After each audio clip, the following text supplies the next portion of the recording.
पाटेश्वर मंदिर येथील महादेव मंदिर सातारा शहरापासून सुमारे 12 ते 14 किलोमीटर अंतरावर देगाव गावाजवळ डोंगरावर वसलेले पाटेश्वर मंदिर हे प्राचीन पेशवेकालीन शिवमंदिर आणि लेणी समूह आहे। येथे हजारो शिवलिंगे, दुर्मिळ अग्निवरुष मूर्ती आणि 15व्या-16व्या शतकातील अप्रतिम दगडी कोरीव काम पाहण्यासारखे आहे।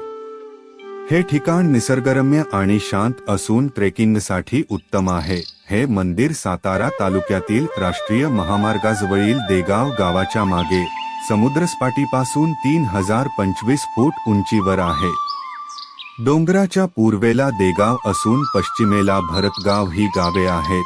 पाटेश्वर हे प्रामुख्याने 1000हून अधिक छोट्या मोठ्या शिवलिंगांसाठी पिंड प्रसिद्ध आहे।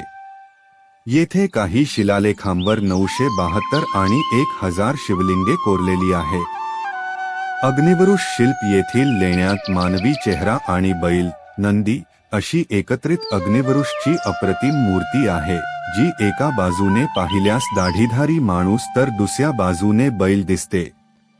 हे मंदिर पेशवेकालीन सावकार परशुराम नारायण अनघळ यांनी छत्रपती शाहूंच्या कारकिर्दीत बांधल्याचे मानले जाते।